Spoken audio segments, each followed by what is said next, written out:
할렐루야. 예, 옆에 있는 분들과 가벼운 인사를 나누시겠습니다. 반갑습니다. 잘 오셨습니다. 예, 주 안에서 다시 만나 뵙게 돼서 반갑습니다. 제가 잠깐 기도드리고 바로 말씀 전해드리도록 하겠습니다. 하나님께서 아름다운 세상 만드셨고 저희들에게 누리게 하셨습니다. 그런데 저희 사람들의 죄악과 그 포악함으로 말미암아 하나님께서 이 세상을 물로 심판하신 일이 있었습니다. 하나님, 오늘 저희들이 그 대홍수 심판 사건을 다시 한번 생각하고자 합니다. 하나님의 말씀에 기록된 그 말씀들이 기록된 그대로 사실인 것을 믿게 하여 주시옵시고 그 믿음의 증거들을 알게 하여 주시옵소서.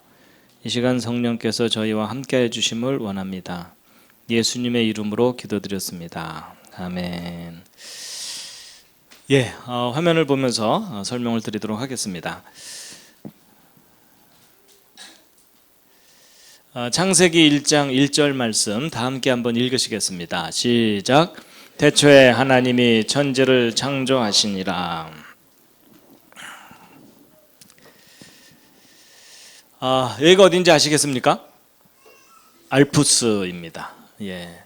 언제 교회에서 단체로 한번 수련회 가시죠? 예, 별로 가고 싶지 않은 표정들이시군요. 자, 오늘 예배에 참석하신 모든 분들을 환영합니다. 서로 환영하시겠습니다. 환영합니다. 잘 오셨습니다. 예, 제가 환영의 뜻으로 꽃다발을 준비했습니다.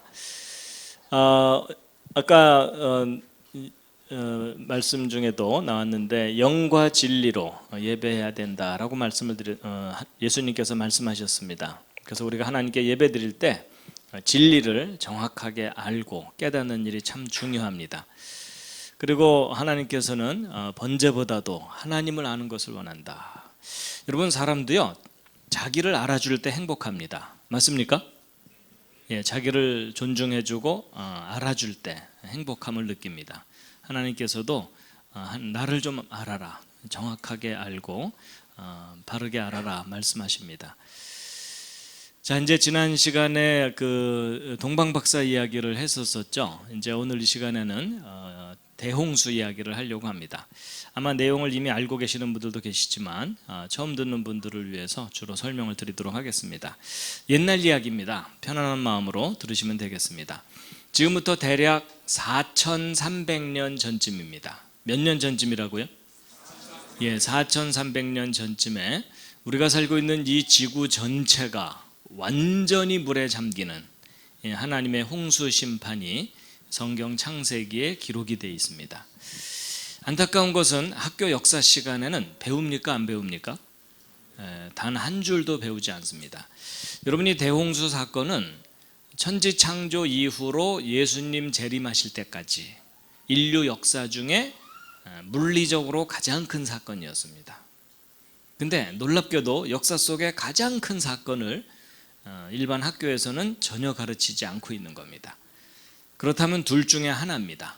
성경 기록이 거짓말이거나 아니면 성경 기록이 참되다면 세상 교육이 크게 잘못됐거나 합니다. 맞죠? 예. 그 대홍수로 인해서 하나님이 처음 창조하신 세상이 완전히 파괴됐습니다.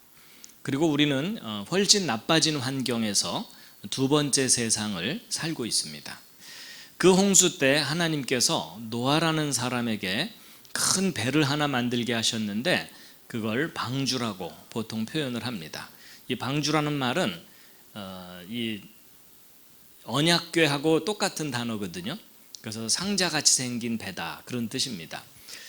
그 방주에 육지동물들을 종류별로 한 쌍씩 싣고 그 홍수 때 살아남습니다. 이제 홍수가 끝나고 그 방주가 어느 산에 도착했다고 성경에 기록이 있죠. 무슨 산이죠? 예, 아라랏산입니다. 어떤 분들은 으라차산, 그런 데 아닙니다. 근데 여러분, 저 성경에 기록된 아라랏산이 지금 현재 지구상에 있나요, 없나요? 있습니다. 그 아라랏이라는 이름의 산이 있습니다. 그래서 그 아라랏산을 잠깐 보여드리면 이겁니다. 이 산의 높이는 해발 5,137m입니다. 백두산이 2,700m 정도 되기 때문에 백두산의 2배 정도 높은 아주 큰 산입니다. 그래서 산이 너무 높기 때문에 이 산꼭대기 부근은 1년 내내 눈이 녹질 않고 만년설과 빙하로 덮여 있습니다. 이 산의 위치는 터키라는 나라의 동쪽 끄트머리쯤에 있습니다. 멀리서 본 모습인데요, 오른쪽이 아라랏산이고 이 왼쪽에 있는 산이 백두산보다 높습니다. 그러니까 이 오른쪽 산이 얼마나 큰 산인지 대략 짐작이 되실 거예요.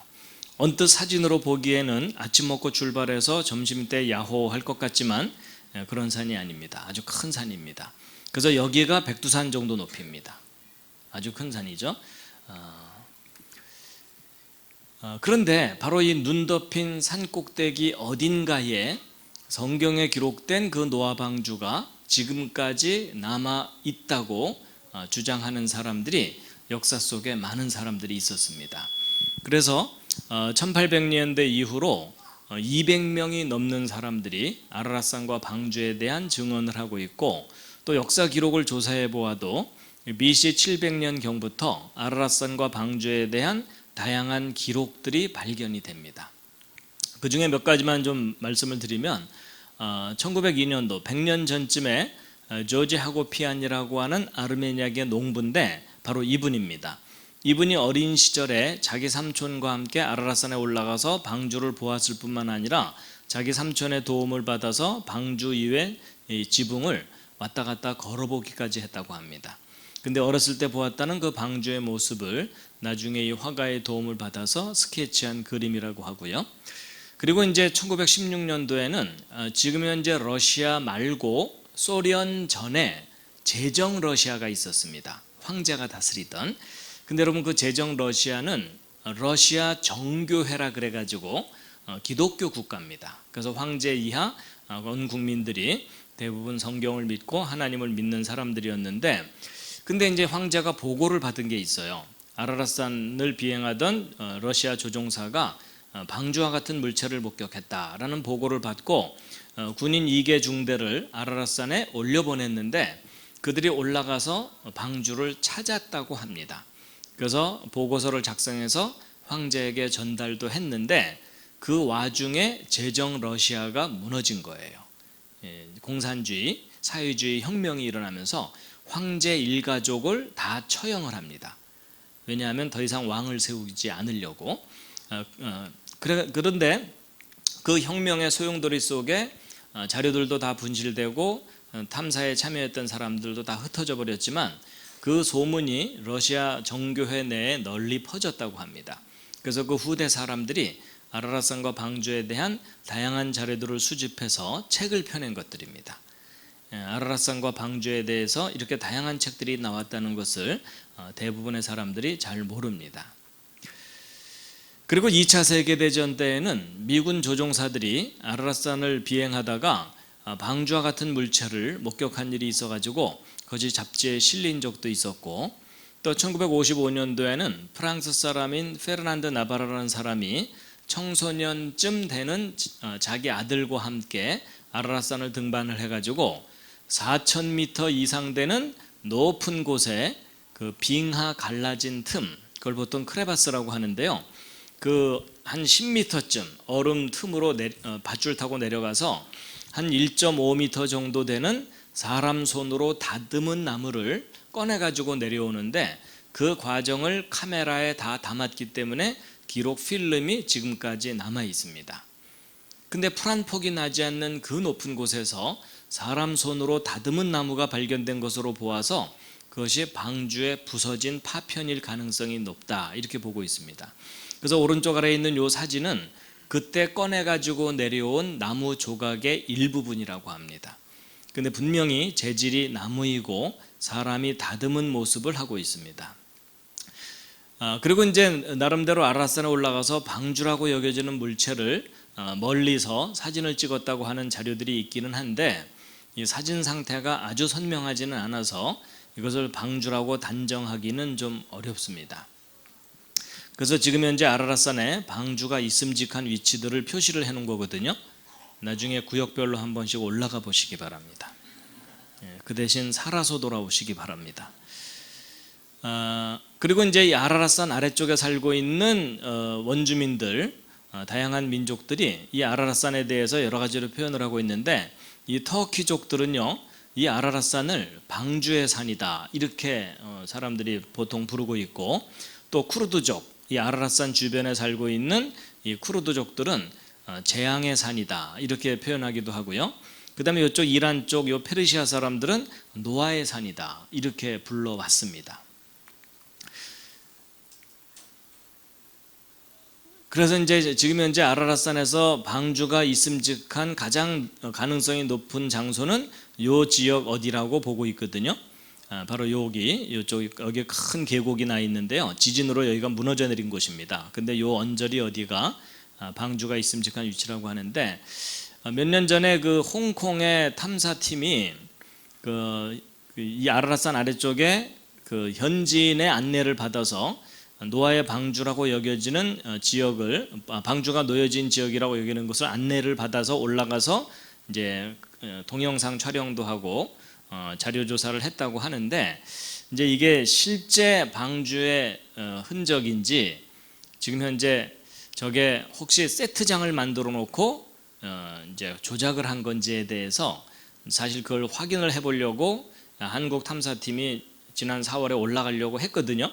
근데 이제 이걸 안내를 맡은 이 사람이 암 진단을 받는 바람에 이제 그 일이 무산이 되고 연기가 돼 버렸습니다. 그래서 지금 실제 방주의 흔적이 여기 있는 건지 아니면 조작된 건지에 대한 진위 여부는 아직까지도 좀 불투명합니다. 어쨌든 방주는 나중에 발견이 되어야만 확인할 수 있는 일이고요. 그리고 이제 아라랏산에서 좀 떨어진 지역에 이렇게 배 모양으로 생긴 지형물이 있어가지고 이것을 방주의 흔적이라고 주장하는 사람들이 일부 있습니다. 그런데 여러 가지 증거들을 종합해 볼 때 이것은 방주의 흔적이 아닐 거라고 보고 있어요. 왜냐하면 여러분, 이게 방주면 이건 더 큰 방주죠. 그렇죠? 아무래도 지형물이 배처럼 생겼기 때문에 오해하고 있는 거다라고 보고 있는데, 보통 그 터키에 관광을 가서 노아 방주 보고 왔다는 분들이 대개 요거 보고 온 겁니다. 근데 이것은 방주가 아니라고 여겨지기 때문에 참고로 좀 설명을 드렸고요. 어쨌든 이제 하나님께서 홍수 심판을 일으키셨는데, 이제 오늘 본문 말씀 함께 한번 읽으시겠습니다. 시작. 하나님이 노아에게 이르시되 모든 혈육 있는 자의 포악함이 땅에 가득함으로 그 끝날이 내 앞에 이르렀으니 내가 그들을 땅과 함께 멸하리라.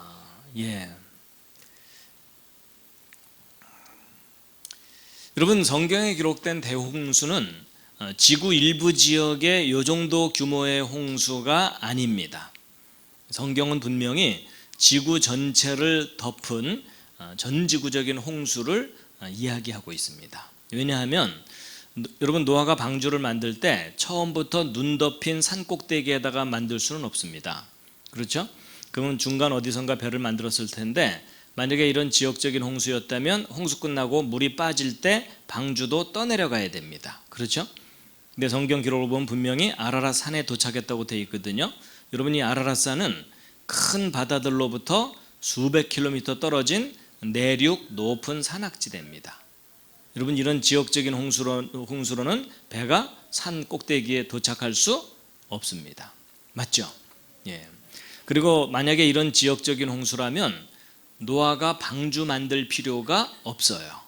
하나님께서 노아한테 얘야 좀 옆으로 피해 있거라 이러면 되잖아요. 근데 굳이 배를 만들게 하셨고, 또 육지동물들을 종류별로 한 쌍씩 다 실었다고 돼 있죠. 여러분, 만약에 지구 전체를 망하게 하는 홍수가 아니라면 육지동물을 종류대로 다 실을 필요가 없어요. 그렇죠? 어딘가 살아남을 놈들이 많으니까 네가 키우던 것만 데리고 들어가라 이러면 될 텐데, 굳이 육지동물들을 종류별로 한 쌍씩 다 실었다는 얘기는 지구 전체가 망하는 홍수가 아니면 앞뒤가 안 맞아요. 그렇죠? 그래서 여러분, 성경은요 안 믿어져서 문제지 지구 전체를 덮은 홍수를 기록하고 있습니다. 그리고 또 성경 기록을 보아도 땅에 있는 것들이 다 죽으리라 이렇게 돼 있어요. 자, 오늘 참석하신 분들의 창세기 상식 수준을 점검해 보도록 하겠습니다. 자, 각자 출신 주일학교의 명예를 걸고 정답을 맞춰보세요. 여러분, 성경에 기록된 대홍수가 며칠 동안 있었던 홍수입니까? 홍수가 며칠 동안 있었던 홍수이죠? 며칠이요? 예, 뭐 340일이라는 주장도 있고, 예, 보통 이제 대홍수가 며칠 동안 있었느냐 이렇게 질문을 하면 40일이라고 대답하는 경우가 참 많거든요. 근데 그것은 비가 내린 것만 40일이고요. 보통 이걸 많이 기억해요. 그리고 성경에 써 있기도 해요. 홍수가 땅에 40일을 있었는지라 이렇게 돼 있거든요. 근데 그건 비가 내린 것만 40일이고 지구 전체가 물에 잠겨 있던 기간이 150일입니다. 성경에 써 있습니다. 물이 땅에 150일을 창일하였다 이렇게 돼 있습니다. 그러니까 5달 동안 지구 전체가 물에 잠겨 있었던 거예요. 또 그리고 그 물이 빠지는데 또 5달이 걸립니다.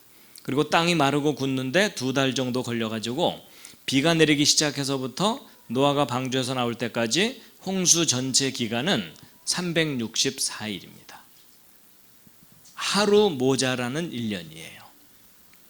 여러분이 대홍수가 1년 동안 있었던 홍수라는 것을 정확하게 아는 기독교인이 전 세계 기독교인 중에 1%도 안 돼요.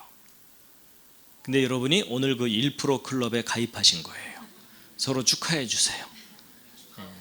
지금 아침 먹고 졸다가 얼떨결에 가입이 됐어요. 그렇죠? 본인의 의지와 상관없이. 그리고 또 이제 노아가 방주에 들어간 것은 비가 내리기 7일 전에 들어갔기 때문에 노아가 방주에 들어가 있던 날짜 수는 371일입니다. 여러분, 1년이 넘는 기간 동안 방주 안에서 동물들과 함께 생존을 한 거예요. 여러분, 이렇게 생각하시면 쉬워요. 지금 당장 전 세계에 홍수가 나고 여러분이 좀 방주에 탔다고 생각해 보세요. 그러면 지구상의 모든 사람은 다 죽고 여러분만 살아남아 있는 거예요. 근데 371일 동안 여기서 사셔야 되는 거예요. 어떻게 대홍수 체험학습 해보시겠습니까? 그런데 이제 여러분 보세요. 여러분 적어도 5달 동안 지구 전체가 완전히 물에 잠겨 있게 되면 이 지구상에는 어떤 일이 벌어지냐면, 보세요. 여러분, 지구가 완전히 물로 덮였죠. 더군다나 홍수가 났기 때문에 맑은 물이 아니라 흙탕물이겠죠. 근데 지구가 완전히 물로 덮였는데 달이 가까이에서 이 물을 잡아당기는 거 아시죠? 그럼 달 쪽으로 물이 몰리겠죠. 그럼 반대쪽은 반작용으로 물이 몰리겠죠. 근데 물이 양쪽으로 몰려 있는데 이 지구가 가만히 있질 않고 하루에 한 바퀴씩 도는 거 아시죠?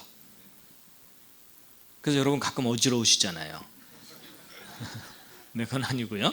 근데 여러분 잘 보세요. 지구는 하루마다 한 번씩 돌아야 되는데 물은 달 쪽에 붙잡혀 있으니까 상대적으로 이 물이 지구를 휘감고 돌겠죠.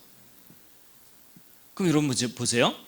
이 지구상에는 높은 곳도 있고 낮은 곳도 있는데 얘가 다 물에 잠기잖아요.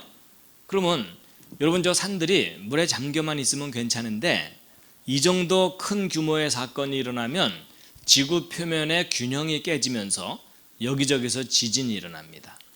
더군다나 홍수가 시작될 때 큰 기품의 샘들이 터졌다고 돼 있거든요. 여러분, 그것은 뭐 옹달샘 터지는 정도가 아니고 대륙이 쩍 갈라지면서 그게 주저앉으니까 그 밑에 있던 지하수가 폭탄처럼 그 틈새로 터져 나오는 일입니다. 그러면 대륙이 흔들릴 정도의 지진이 일어날 수도 있어요. 그럼 여러분, 땅이 물에 잠긴 상태에서 지진까지 일어나면 이 산들이 아이스크림 녹듯이 무너져 내립니다. 더군다나 물은 한쪽 방향으로 빙빙 돌죠. 그럼 적어도 이런 일이 5달 동안 꾸준히 반복되면 이 지구상의 모든 높은 산들이 다 허물어집니다. 그리고 낮은 곳으로 휩쓸려 내려와서 첩첩이 쌓이게 되는데, 성경이 맞다면 이런 일이 지구상에 있었다는 거거든요. 그러면 대규모 퇴적이 그 흔적으로 남아 있어야 되겠죠. 남아 있을까요, 없을까요? 예, 남아 있는 정도가 아니라 전 세계에 널려 있습니다. 그래서 전지구적인 홍수와 대규모 퇴적의 증거가 가장 선명하게 잘 보이는 장소 중에 하나가 그 유명한 그랜드 캐니언입니다. 혹시 그랜드 캐니언 다녀오신 분 계십니까? 구경 갔다 오신 분? 두 분 계시네요. 다른 사람들이 아주 부러워하고 있어요. 예. 여러분 한 번은 가볼 만한 아주 명소인데요. 미국 애리조나주 쪽에 있습니다. 그래가지고 가보시면은 여기 쌓여 있는 이 흙의 두께가 백두산 정도 높이 2km, 3km 정도입니다. 그리고 이게 흙들이 무지개떡처럼 쌓여 있죠. 그리고 이 계곡의 깊이가 1.5km가 넘습니다. 이럴 땐 좀 놀라는 표정을 좀 해주세요. 우리 동네도 그런 거 있어 이런 표정하지 마시고요. 예. 그리고 곳곳에 이런 절벽이 있어가지고 여러분이 이 끄트머리에 앉아 있다고 생각해 보세요. 졸 수가 없죠. 그렇죠? 이런 강의는 이 끄트머리에 앉아서 들어야 돼요. 아차해갖고 떨어지면 요 밑에까지 떨어지는데 시간이 한참 걸려요. 왜냐하면 1.5km를 떨어져야 되니까 회개할 시간이 충분합니다. 그리고 이 계곡의 폭은 평균 15km 정도입니다. 그러니까 이쪽에서 소리쳐봤자 이쪽에서 들리지도 않습니다. 근데 이렇게 뻗은 계곡의 길이가 450km입니다. 450km면 서울에서 부산보다 긴 거예요. 쉽게 얘기하면 남한만한 크기의 계곡입니다. 우리나라가 남의 나라 계곡만 해요. 근데 보통 이제 사람들이 여기에 관광을 가서 구경을 하게 되면 이제 물론 뭐 구경하는 것도 뭐 너무 놀라운 일이지만 이제 이런 것들이 어떻게 만들어졌는지 이제 설명을 듣거나 자료들을 보게 되면 대부분의 자료들은 진화론적인 설명이에요. 그래서 진화론에서 고생대라는 시절이 있었다고 하거든요. 이 고생대 3억 년 동안 이 퇴적층들이 쌓였다는 겁니다. 또 이것이 또 비바람에 이렇게 깎여 나가는데 7천만 년쯤 걸렸을 거다. 그럼 합쳐서 3억 7천만 년 걸려서 만들어졌다. 이런 설명이죠. 근데 저런 설명을 듣게 되면 일반 사람들은 내용을 잘 모르니까 저런 설명을 믿을 수밖에 없어요. 그렇죠? 그래가지고 여러분 저기 가보면 이제 기독교인이건 아니건 목사님이건 스님이건 구별이 별로 없어요. 그 밑에 계곡 내려다보면서 장구한 세월 뭐 이러는 거예요. 근데 여러분 이 그랜드 캐니언이 수억 년 동안 만들어졌다는 설명은 거짓말입니다. 그게 아니라 여러분 여기 쌓여있는 이 엄청난 저 흙더미들이 바로 조금 전에 말씀드린 하나님의 홍수 심판 때 1년 만에 쌓인 겁니다. 그걸 뒷받침해주는 지질학적 증거들을 자세하게 확인을 시켜드릴 수가 있어요. 그리고 이 계곡이 깎여나간 것도 수천만 년 걸린 게 절대로 아니고요. 여러분 이 그랜드 캐니언 위쪽에 한반도 크기만한 큰 호수가 있었던 흔적이 선명하게 남아 있습니다. 근데 그 호수가 뻥 터지면서 그 물이 여기를 휩쓸고 지나가면서 순식간에 이 계곡을 깎아 놓은 거예요. 그래서 여러분 이렇게 생각하시면 쉽습니다. 한반도 크기만한 호수가 터져가지고 그 밑에 남한만한 크기의 계곡이 생긴 거예요.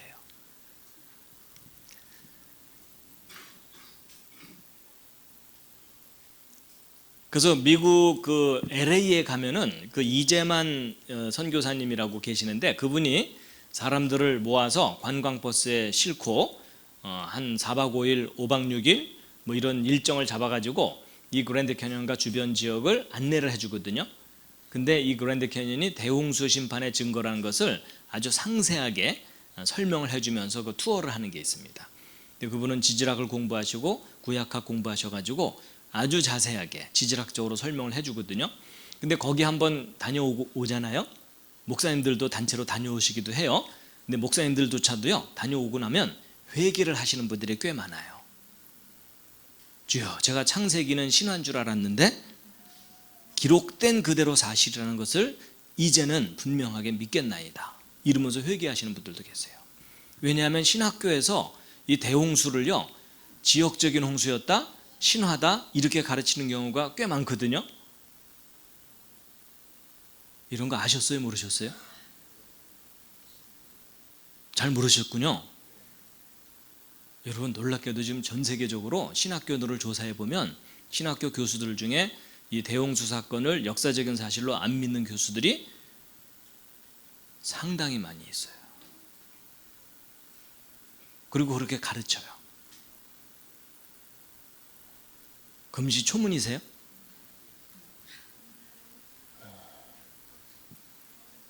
하여튼 그래요. 아무래도 직접 가서 확인 좀 해보는 게 좋겠죠? 2년 후 전교인 여름 수련회 그랜드 캐년. 그래서 요 위에서 만나서 설명을 해드리면 되는데 이제 조는 분들은 떨어뜨리고.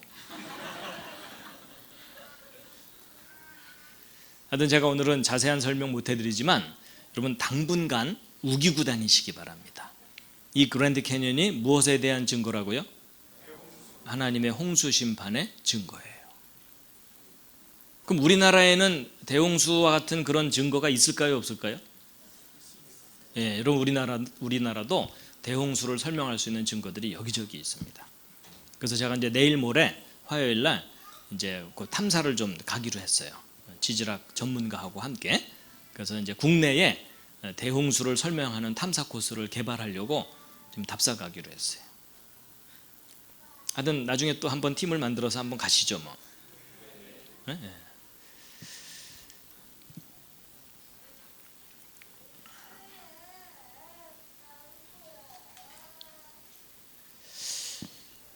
잠시 기지개 한번 쫙 켜시겠습니다.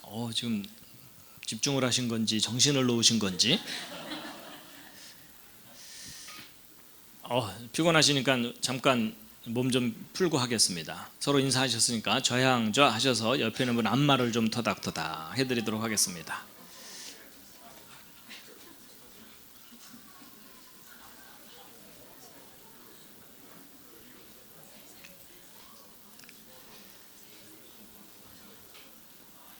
반대로도 하시겠습니다. 반대로도.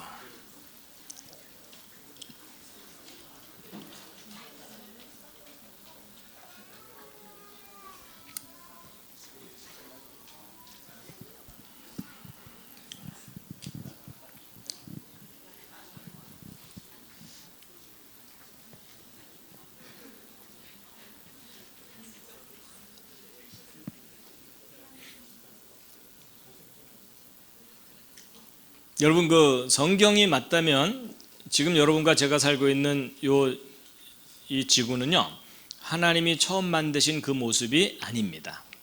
하나님이 처음 만드셨던 정말 지금보다 훨씬 좋았던 세상은 파괴됐습니다.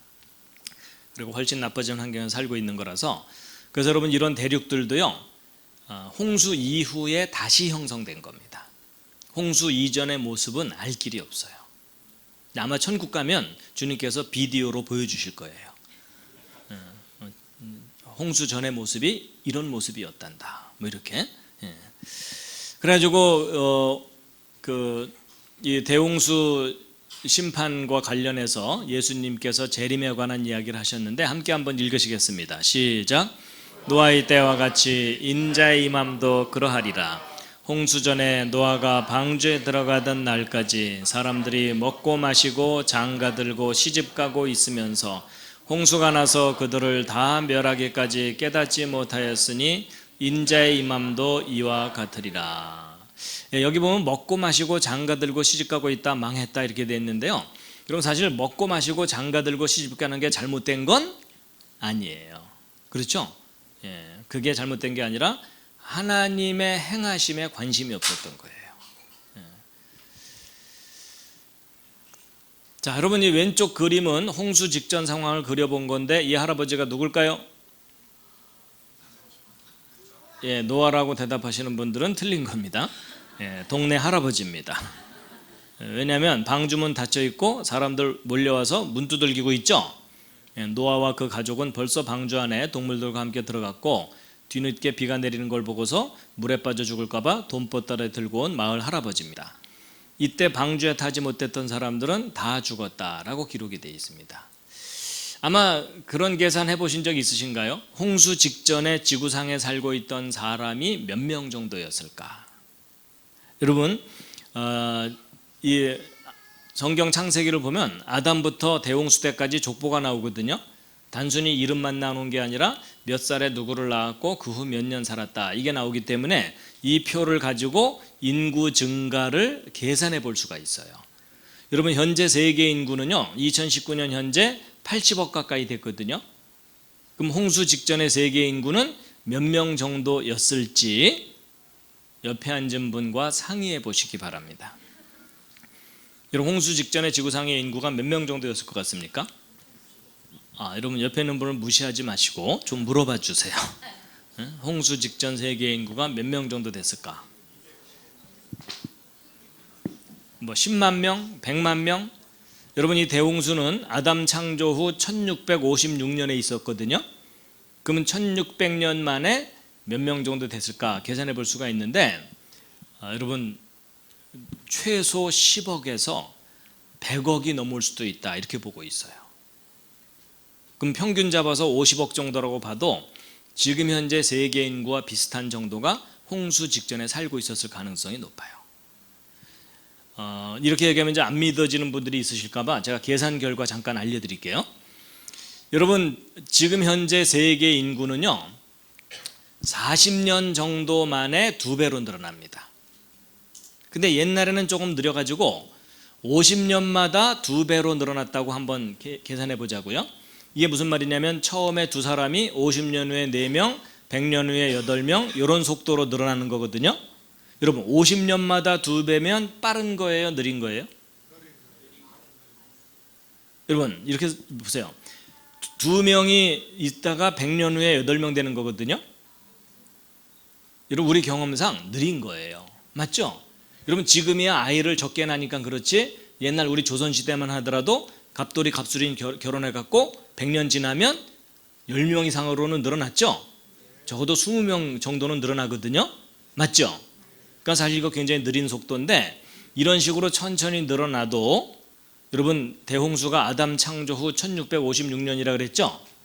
이렇게 느린 속도로 늘어나도 1650년 지났을 때 170억으로 늘어납니다. 여러분, 일반 사람들은요 3자리 숫자만 넘어가도 정신이 혼미해져요. 그렇죠? 그래서 여러분, 인구 증가는 머릿속으로 계산되는 게 아니라 이렇게 표를 만들어서 확인을 해봐야만 얼마나 빨리 늘어나는지 확인할 수가 있어요. 비교적 느린 속도로 늘어나도 이 정도 되거든요. 그러니까 여러분, 제가 홍수 직전에 세계 인구가 100억이 넘을 수도 있다는 말이 과장된 말이 아니에요. 근데 뭐 10억이었건 100억이었건 다 죽은 거예요. 8명 빼고. 그래서 아담 창조 후 예수님 재림 때까지 역사상 가장 큰 사건이었던 거예요. 그런데 학교 역사 시간에도 배우지 않는 이 성경 창세기의 신화처럼 나오는 이 창세기 기록이 기록된 그대로 사실이라고 믿을 만한 객관적인 근거가 있느냐? 많아요.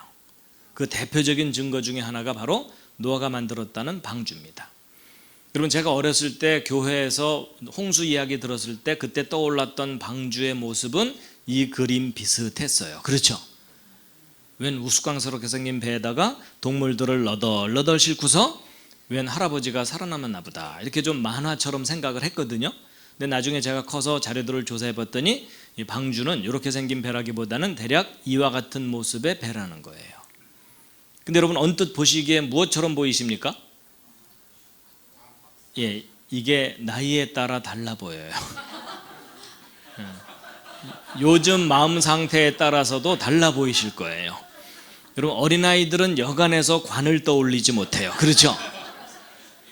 여러분, 혹시 옆에 앉은 분이 관이라고 대답했거들랑 잘 돌봐드리시기 바랍니다. 오늘 오후에 맛있는 거 좀 사드리면서 그래도 인생은 살만한 거라고 격려를 좀 해주세요.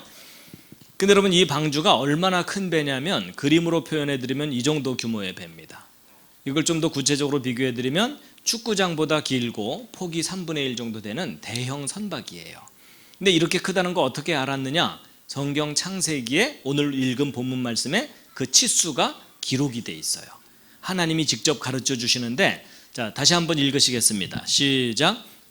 내가 만들 방주는 이러하니 그 길이는 300규빗, 너비는 50규빗, 높이가 30규빗이며 이렇게 돼 있죠. 여러분 길이가 300규빗인데 여러분 이 규빗이란 단위는 중동 지방 길이 단위인데 여러분 팔을 한번 이렇게 펴보시면 팔꿈치에서 손가락 끝까지 이게 한 규빗입니다. 그래서 대략 한 45cm 정도 되거든요. 그러니까 노아 방주 길이 300규빗을 미터로 바꾸면 130m가 넘어요. 여러분 방주가 얼마나 큰 배인지 실감하시려면 100m 달리기 한번 뛰어보시면 알아요. 여러분 그거 한번 뛰고 나면 더 이상 살고 싶지가 않잖아요. 그렇죠? 근데 거기서 한 40m 더 뛰어야 될 정도로 큰 배입니다. 근데 이제 오늘 여기 오신 여러분들은 워낙 성경에 대한 믿음이 강하니까 성경에 500m짜리 배가 기록돼 있어도 믿으려고 할 거예요. 그렇죠?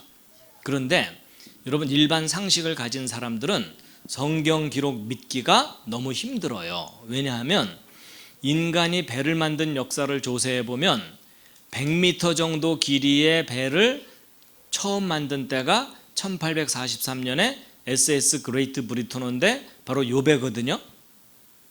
여러분 지금 현재로부터 기껏해야 170년 전쯤에 100m짜리 배를 처음 만들었다는 것이 역사 기록인데 여러분 성경에 기록된 이 노아 방주는요 지금부터 100년 200년이 아니라 4300년 전쯤에 만들어졌다는 거예요. 그것도 100m가 훨씬 넘는 크기의 배가 나무로 만들어져 가지고 거기에 육지동물들을 종류별로 한 쌍씩 다 싣고 1년이 넘는 홍수기간 동안 무사히 살아남았다. 여러분 이런 내용을 믿으려면 무슨 믿음이 필요해요? 특수한 믿음이 필요해요. 그렇죠?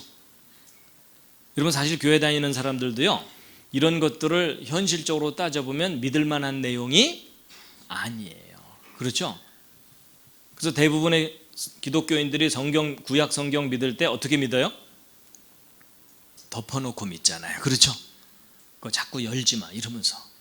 그런데 여러분 이 일반 보통 이제 사람들이요 성경 못 믿겠다고 하는 이유가 뭐냐면요 자기가 가지고 있는 그다지 정확하지도 않은 얄팍한 상식 때문에 성경을 못 믿습니다.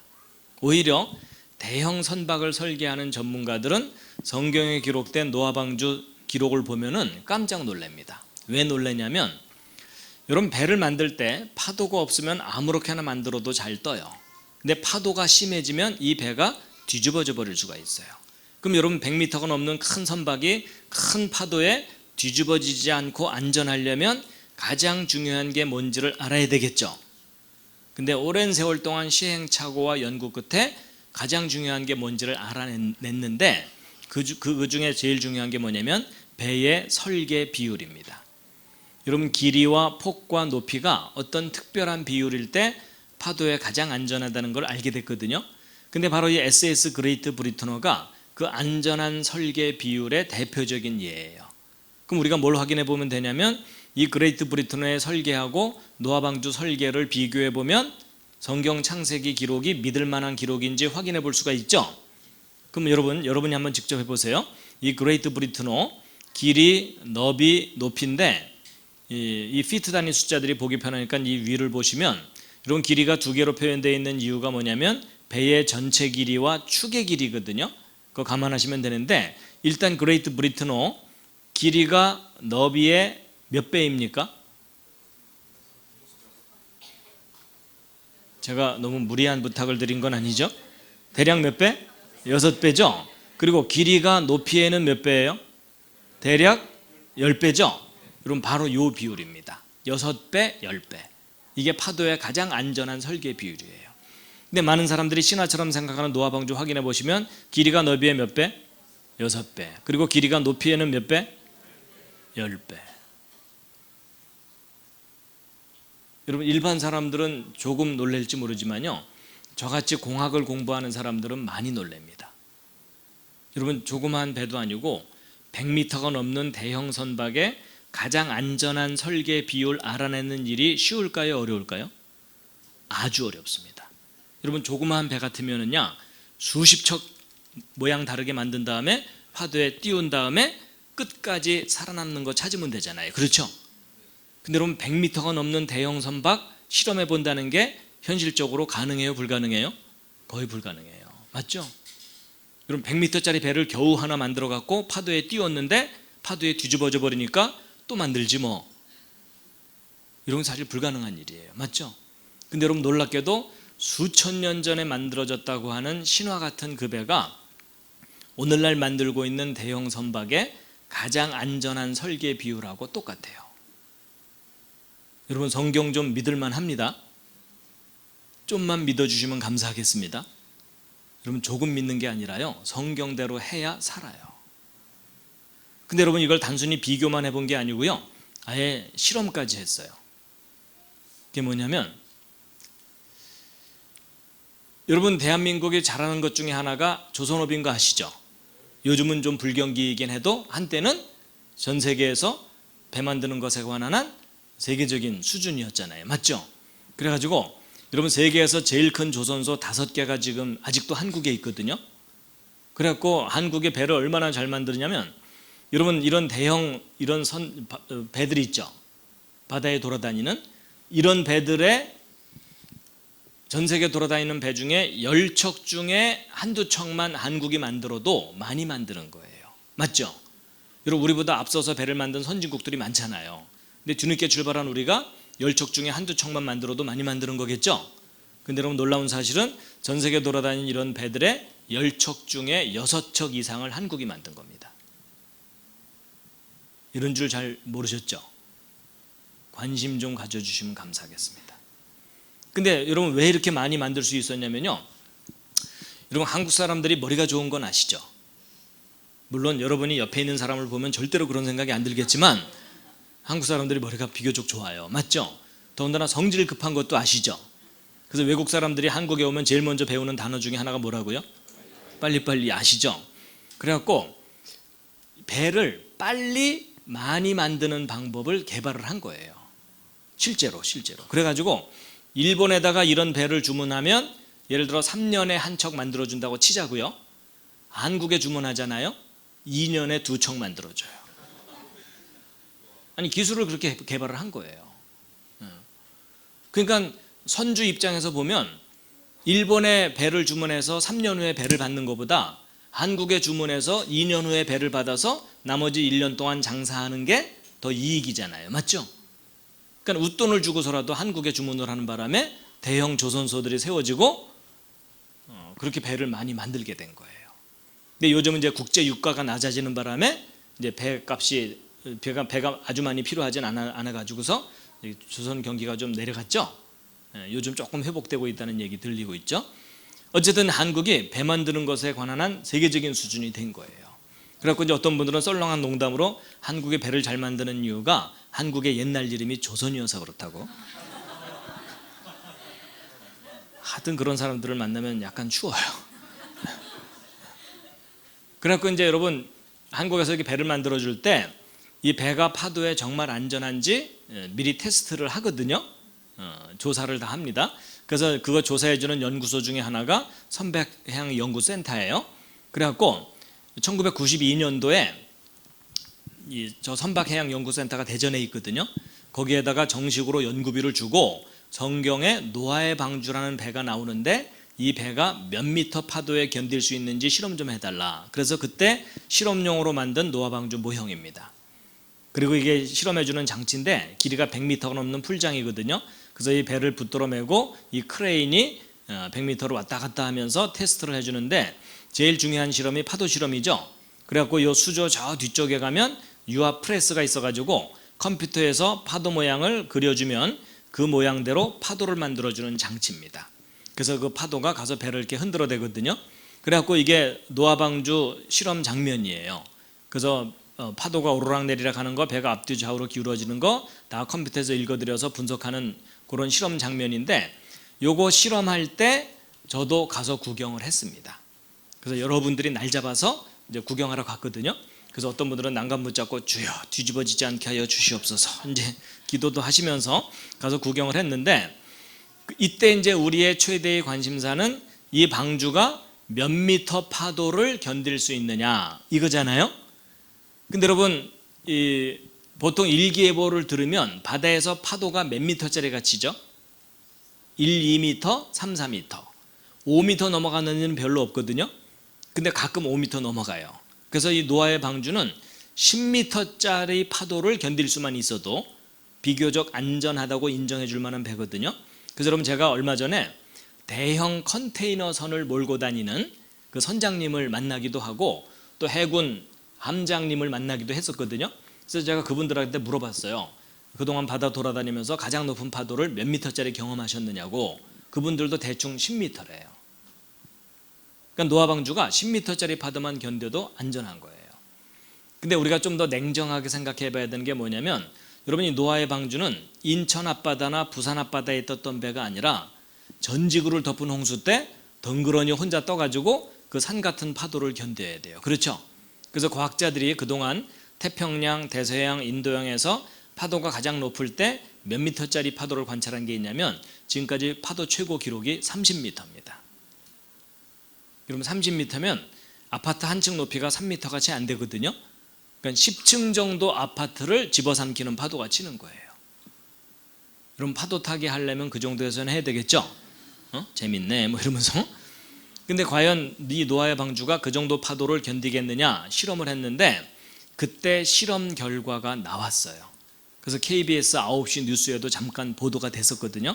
그때 스크랩해 놓은 신문을 잠깐 보여드리면, 여러분 93년도 2월달 신문인데 노아 방주에 대해서 실험을 했는데 몇 미터요? 30m. 그 다음은 방언이죠. 이게 뭐죠? 파고. 30m 파도 높이. 30m 파도 높이에도 안전하다.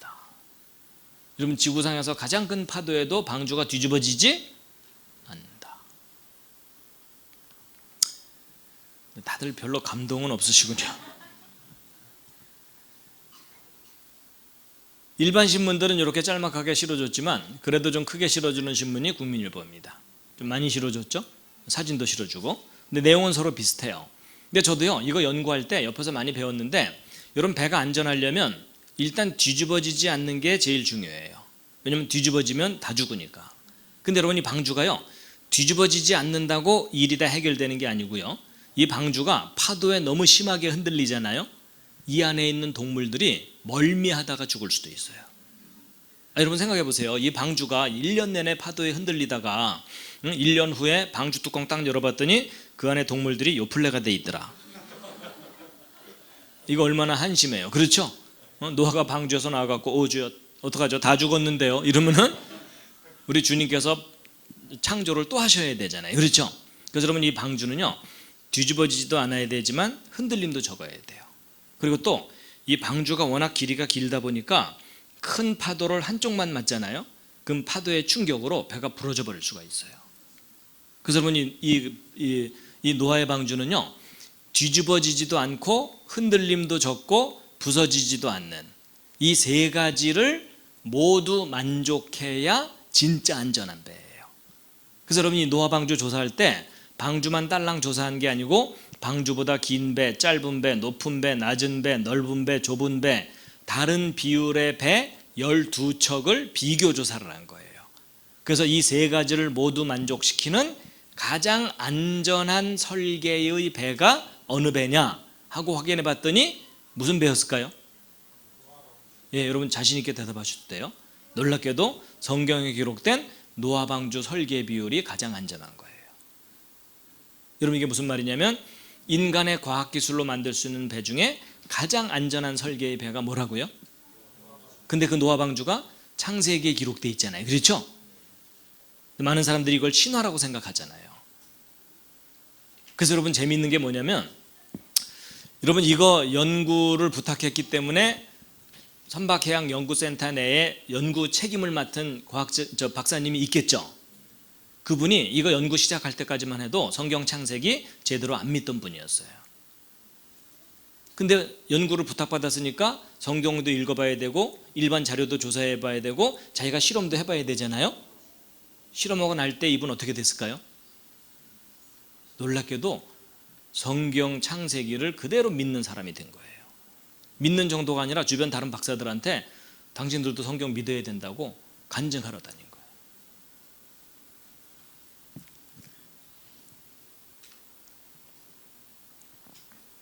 근데 마침 이 연구 끝났을 때 대전에서 엑스포가 열렸거든요. 엑스포 과학공원 아직도 남아있죠. 그래서 마침 요거 이제 열리게 되니까 신청을 한 거예요. 이 엑스포 과학공원에다가 방주를 전시를 좀 하려고. 그랬더니 종교적인 내용은 안 된다, 거절당했어요. 근데 사실 여러분, 종교적인 내용이 아니라 고대의 과학이잖아요. 그렇죠? 또 현대 과학기술로 증명되는 내용이잖아요. 그런데도 편견이 있기 때문에 허락을 안 하더라고요. 그래도 물러설 수는 없잖아요. 그래서 엑스포장 옆에다가 조그만 전시관을 또 하나 만들었어요. 그래서 그때 만든 전시관이 창조과학 전시관입니다. 그래가지고 그때 실험했던 노화방주 모형 전시하고 실험 과정과 결과를 비디오로 편집해서 사람들에게 무료로 개방을 했어요. 그래서 여러분, 엑스포 과학공원은 17만 평이거든요. 큰 공원이에요. 근데 창조과학 전시관 몇 평이었을까요? 80평. 80평이면요 정말 요 정도 크기만 해요. 요만하게 전시관을 만드는 거예요. 근데 그때 사람들이 얼마나 많이 왔는지 보실래요? 별로 안 왔죠? 근데 실망하지 마세요. 이거 한가할 때 찍은 사진이고요. 요만한 전시관을 3개월 동안 운영했어요. 6만 명이 관람했어요. 정말 많이 왔어요. 그래서 3개월 엑스포 기간만 운영하고 문을 닫으려고 그랬거든요. 예산 때문에. 그런데 그 이후로도 사람들이 소문 듣고 계속 찾아오는 바람에 저 전시관을 10년 동안 운영한 거예요. 지금은 저 대전의 순복음교회 내에 이런 전시물들을 옮겨놓고 계속 운영 중이에요. 여러분, 이런 전시관 한번 가볼 만 하겠죠? 여러분, 가봐야 되겠다는 생각보다는 좀 더 적극적인 생각을 하시기 바랍니다. 이거 보러 못하러 대전까지 내려가요. 서울에도 좀 만들어야죠. 여러분, 이게 도시마다 하나씩은 있어야 돼요. 그렇죠? 요즘같이 사람들 교회 오게 하기 힘들잖아요. 그럼 이런 전시관 만들어서 성경이 믿을 만한 기록이라는 걸 객관적으로 알려줘야 되죠. 근데 제가 이런 얘기를 자꾸 하다 보니까 꿈이 커졌어요. 그래갖고 야, 이런 거 만들면 좋겠다라고 생각하는 게 뭐냐면 아예 그냥 바이블랜드를 만드는 거예요. 적어도 10만 평 이상 되는 큰 땅에다가 가능하다면 한 100만 평 성경과 관련된 모든 걸 만들어서 전시하는 거예요. 그래서 노화방주도 모형을요 이 앞에 이만하게만 만들어놔도 볼만하겠죠. 그렇죠? 제가 다음에 올 때는 좀 하나 만들어 두세요. 근데 노화방주를 아예 실제 크기로 만드는 거예요. 그래서 겉에서 보면 노화방주, 그 안에 들어가 보면 공연장, 전시장, 카페 이런 거 만들어서 제가 지금 여러분들에게 설명하는 이 모든 내용을 보고 듣고 체험할 수 있게. 괜찮겠죠? 그렇죠? 예. 그래갖고 제가 또 이제 만들고 싶은 것은요, 이스라엘 모형을 만드는데 입체적으로 이렇게 만드는 거예요. 그래서 여러분, 이 예배당만하게만 만들어놔도 볼만하겠죠. 근데 저는 야외에다가 좀 크게 만들고 싶어요. 그래서 큰 호수 하나 파놓고 소금 잔뜩 집어넣고 사해. 그리고 그 위쪽에다 또 호수 하나 파놓고 물고기 잔뜩 집어넣고 갈릴리. 그리고 요단강도 만들고, 그리고 예루살렘 모형도 만들고, 그래가지고 산보하듯이 성지순례 할 수 있게. 괜찮겠죠? 여러분, 성경 읽다 보면 뭐 여리고성 나오고 베델 나오고 길갈 나오고 이런 도시가 나와도 어디 붙었는지 모르잖아요. 맞죠? 근데 여러분, 이런 모형 하나 만들어 갖고 산보하듯이 한번 쫙 돌아보고 나면 성경이 훨씬 실감나게 기억날 거 아니에요. 맞죠? 그래서 야외에다가 그렇게 만들고 실내에다가는요, 가능하다면 이 예배당 한 서너 배 크기의 홀을 천 정도 높게 만든 다음에 그걸 수십 개를 만들어서 연결해 놓은 다음에 첫 번째 방에 딱 들어가면 불이 탁 꺼지면서 6일 동안의 천지창조 이야기가 조명과 음향과 빛으로 연출이 되는 거예요. 빛이 있으라 뭐 이런 거 있잖아요. 그래갖고 6일 동안 천지창조가 멋있게 쫙 끝나고 나면 그 옆방으로 건너가면 에덴 동산처럼 꾸며놓는 거예요. 그래갖고 이 앞에 무대가 있어갖고 아담과 하와가 선악과 따먹고 쫓겨나는 이야기를 A급 배우들이, B급을 쓰면 감동이 안 되잖아요. 그렇죠? 너무 실감나게 연기하는 바람에 슬퍼서 눈물이 줄줄 나올 정도로. 그래서 그거 딱 끝나고 나면 그 옆방으로 건너가면 방주처럼 꾸며놓는 거예요. 그래서 사람들이 들어와서 이렇게 딱 앉으면 일단 대홍수 장면이 한번 아바타 수준으로 영화가 쫙 짤막하게 상영이 되고, 그거 끝나고 나면은 실제 막 배가 흔들리는 것을, 이 바닥을 기계장치를 해놔갖고 배 막 흔들리는 그런 것도 실감나게 하고, 그 다음에 이제 여러분 그 뒤에 뭐 얼마나 성경에 드라마틱한 내용이 많아요. 그렇죠? 그래갖고 홍해 갈라지는 거, 여리고성 무너지는 거, 그리고 다니엘 사자굴 이야기도 하는 건데, 여러분 다니엘 사자굴 방에 들어가면 실제 사자들이 옆에 돌아다니게 하는 거예요. 그래서 조는 사람 하나씩 잡아먹게 하는 거예요. 그래갖고 아담부터 구약 전체 역사를 체험하듯이 여행할 수 있게. 괜찮겠죠? 그럼 미국에 가면 유니버설 스튜디오라고 그 영화 만드는 세트장들 쫙 해놓은 데 있잖아요. 아주 실감나거든요. 하여튼 나중에 만들면 놀러 오세요. 근데 여러분 이게 꿈 같은 얘기가 아니고 미국에는 그 비슷한 것들이 만들어져서 운영되고 있어요. 성경을 체험하는 그런 장소들이 운영되고 있고, 그리고 홍콩에 가면은 노아 방주를 실제 크기로 만든 사람이 있어요. 그래서 여기 숙박도 할 수 있고 그렇게 만들어 놨어요. 근데 홍콩이 합병되면서 이제 여기 좀 시설이 좀 문제가 생겼다고는 하더라고요. 그리고 네덜란드 크리스찬은 네덜란드 그 바다에다가 자기가 만든 이런 노아 방주 모형을 띄워놓기도 하고. 근데 이제 가장 발전한 곳은 미국이에요. 미국에는 켄터키 주에 가면은요 노아 방주를 실제 크기로 이렇게 만들었어요. 한 몇 천억 들었다고 하더라고요. 이게 이제 건조할 당시의 모습이고요. 그래서 이 안에 온갖 것들을 준비해 놓고 사람들이 와서 교육받고 훈련받고 이러는. 그래서 미국은 여러분 인터넷 들어가서 AIG, 그 보험회사 말고 그 AIG라고 있거든요. Answers in Genesis, 창세기에 답이 있다, 이런 그런 단체가 있습니다. 근데 그 단체가 바로 이 단체예요. 여기에는 전임 사역자만 100명이 넘어요. 그래서 성경에 기록된 그대로 사실이라는 것을 교육하고 전하는 그런 장소거든요.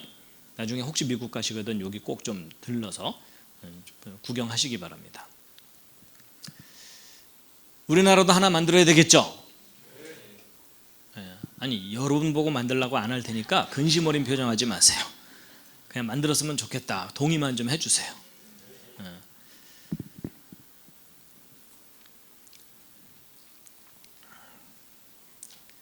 자, 시간이 충분치 않아 가지고 이제 한두 가지만 말씀드리고 마치려고 합니다. 여러분 노아 방주는 오늘날 배들하고는 좀 스타일이 다르죠. 스타일이 다른 이유가 오늘날 배들은 앞으로 가야 되지만 노아 방주는 앞으로 갈 필요가 없어요. 표류하기만 하면 되거든요. 그래서 오늘날 배들은 앞으로 가야 되니까 앞을 좀 뾰족하게 다듬고 전체적으로 유선형으로 다듬은 모습인데, 노아 방주는 떠 있기만 하면 되는 배입니다. 자, 그 다음에 이제 이 방주에 관한 이야기를 하다 보면 사람들이 궁금해하는 게 참 많아요. 그 중에 하나가 뭐냐면 방주에 육지동물들을 한 쌍씩 실었다고 돼 있죠. 근데 사람들이 이제 어떤 의문이 드냐면, 여러분 하나님 만드신 동물 종류가 엄청나게 많은 거 아시죠? 이거보다 훨씬 많은 거 아시죠? 근데 그 많은 동물들을 어떻게 한 쌍씩 실을 수가 있겠느냐? 축구장만한 배를 만들어도 안 될 것 같다. 근데 여러분 될지 안 될지는 계산해보면 알겠죠? 그래서 동물도감 갖다 놓고 계산기 갖다 놓고 두들겨 보면 알겠죠? 근데 여러분 성경 기록을 보면 종류대로 한 쌍씩 실었다고 되어 있거든요. 근데 여러분 이 종류대로라는 말을 정확하게 이해를 할 필요가 있어요. 예를 들어 노아가 방주에 개를 실을 때 진돗개, 셋바트, 불독, 치아와, 삽살개, 똥개 이러면서 다 실은 게 아니에요. 여러분 전 세계에 있는 개들은 서로 잡종을 만들 수 있죠. 개하고 고양이는 안 돼도 개들끼리는 가능하죠. 서로 잡종을 만들 수 있는 공통 집단을 성경에서 종류라고 표현하고 있다고 여기고 있어요. 그래서 노아 방주에는 개 종류 중에 한 쌍만 들어간 거예요. 그럼 이 다양한 개들은 어떻게 나온 거냐? 노아 방주에 들어갔던 그 한 쌍의 개로부터 다양한 품종들이 나온 거다라는 겁니다. 그래서 이것은 유전의 법칙으로 설명이 가능해요. 그래서 노아 방주에는 개 중에 한 쌍, 개구리 중에 한 쌍, 말 중에 한 쌍 이런 식으로 들어갔다고 보시면 되는 거예요. 식물들은 굳이 한 쌍씩 실을 필요가 없어요. 식물들은 씨나 열매를 통해서 얼마든지 살아남을 수 있고 하다못해 이런 식으로라도 살아남을 수 있기 때문에 육지 동물들을 한 쌍씩 실어야 되는 겁니다. 여러분 어디 가서 낚시를 하더라도 이 정도는 잡고 나서 기념 촬영해 주세요. 근데 여러분 이게요 바다에 사는 고기가 아니고요 강에서 사는 민물고기입니다. 나일강에서 사는 종류인데요 굉장히 커요. 이게 민물고기 종류들입니다. 근데 제가 왜 이런 걸 보여드렸냐면 여러분 노아 방주에 물고기들은 실었을까요? 안 실었을까요? 안 실어도 돼요. 그렇죠? 그럼 홍수가 났는데 물고기가 물에 빠져 죽진 않잖아요. 그렇죠? 물론 그렇다고 해서 물고기가 전혀 안 죽는 건 아니에요. 여러 가지 충격으로도 죽고 뭐 여러 가지 상황에서 엄청나게 많이 죽는데 그렇지만 멸종되지는 않아요. 그리고 또 이제 이런 얘기하면은 학생들 중에 머리가 좋은 학생들은 또 이런 질문도 해요. 전 지구가 완전히 홍수에 덮였으면 바닷물로 완전히 덮였을 텐데 민물고기는 어떻게 살아남나요? 이런 얘기 하거든요. 민물고기는 어떻게 살아남죠? 근데 너무 염려하지 않으셔도 돼요. 여러분 지금 현재에요 바다 밑에 민물들이 잔뜩 있는 민물하고 바닷물이 섞이지 않고 구별되어 있는 곳들이 꽤 많거든요. 그리고 지하수도 있을 수 있고 그래서 대홍수 때 바닷물과 민물이 100% 완전히 섞이지는 않습니다. 그래서 얼마든지 민물고기도 살아남을 가능성이 있습니다. 그래서 이제 과학자들이 계산을 해본 건데 현재 지구상에 포유류 종류가 3,500종이 있고요. 파충류, 양서류, 조류 모두 합쳐서 17,600종, 어류 빼고 17,600종이 있는데 그게 한 쌍씩 들어가면 둘을 곱해야 되니까 35,200마리죠. 근데 여러분 이게 조그만 개구리부터 큰 코끼리까지 크기가 다양하죠. 그래서 여러분 이 동물들의 평균 크기를 계산해 봤더니 이게 어느 정도 부피냐면 양 35,000마리 실을 정도의 부피예요. 그러니까 노아 방주에 양 35,000마리 실을 수 있느냐 요거 확인해 보면 된다는 뜻이에요. 근데 여러분 노아 방주 길이, 너비, 높이 알죠? 내부 부피 계산할 수 있죠. 계산해 봤더니 노아 방주에 양을 몇 마리나 실을 수 있냐면 12만 5천 마리 정도 실을 수 있어요. 그러니까 그때 당시 실어야 되는 동물 부피의 3배 이상을 실을 정도로 넉넉히 크다는 거죠. 그러니까 여러분 언뜻 생각하면 안 될 것 같은데 구체적으로 계산해 보니까 실크도 남는다는 거예요. 하여튼 성경 못 믿겠다고 하는 분들은 모셔다 놓고 계산해 드리면 돼요. 그렇죠? 중간에 도망가려고 그러면 묶어놓고 그렇죠? 그리고 이제 곤충들도 실어야 되거든요. 근데 곤충들은 종류가 아주 많지만 기본적인 부피가 작아요. 그래갖고 곤충들도 계산해 봤더니 양 5,000마리 실을 정도 부피면 곤충들도 다 실을 수 있다는 계산이 나오거든요. 그럼 이 5,000마리를 여기다 더해봤자 4만 마리죠. 그래봤자 역시 3분의 1밖에 안 되죠. 그러니까 육지상의 모든 동물들을 종류별로 한 쌍씩 방주에 실을 수 있다 없다? 실을 수 있다. 이런 상황 아니에요. 그렇죠? 여러분 우리가 교회에서 꼬마들 교육할 때는 만화가 흥미가 있으니까 만화 교육이 효과가 좀 있지만 조금만 크면 실제적인 교육을 시켜줘야 돼요. 이 교육에 그치면 중고등학교 되면은요 더 이상 성경을 믿으려고 하지를 않게 됩니다. 자, 그 다음에 이제 또 어떤 질문도 있냐면 아니 1년이 넘는 기간 동안 방주 안에서 지냈으면 그 많은 식량은 어떻게 처리했느냐 하는 거예요. 생각해보니까 또 그렇죠. 그렇죠? 근데 여러분 너무 걱정하실 필요 없습니다. 여러분 이 안에서 동물들이 정상적인 생활을 했다기보다는 생존 모드예요. 그렇죠? 그렇기 때문에 아침에 일어나서 하루 종일 뛰놀다가 저녁에 자고 이런 정상적인 활동을 했다기보다는 생존하기 위해서 에너지 소비를 최대한으로 줄이는 그런 모드로 지냈을 거라고 보고 있거든요. 그래가지고 아마도 이 방주 안에 대부분의 동물들이 대부분의 기간 동안 겨울잠을 자듯이 휴면 상태를 유지했을 거다라고 추정을 하고 있어요. 여러분, 겨울잠은 곰이나 개구리만 자는 거 아닙니까? 이렇게 질문하는 분들이 가끔 있는데요. 근데 여러분, 새가 겨울잠 자요, 안 자요? 새가 겨울잠 잔다는 얘기는 별로 못 들어봤죠. 근데 과학자들이 실험을 해봤어요. 쏙독새과에 속하는 새들을 온도를 낮춰주고 먹이를 적게 주고 환경을 조절해 줬더니 생존하려고 겨울잠을 자는 듯한 현상이 나타나요. 근데 그런 예를 멀리서 찾을 필요도 없어요. 지금 이 순간에도 휴면 상태에 들어가신 분들이 아주 많아요. 최소한의 에너지로 최대의 시간을 버틴다. 그래서 아마도 방주 안에서 휴면 상태를 유지했다가 나중에 이제 나올 때 깨워서 나왔을 거다, 이렇게 추정하고 있습니다. 그 다음에 방주 안에 공룡 넣느냐 안 넣느냐 하는 건데, 방주에 공룡 실었을까요, 안 실었을까요?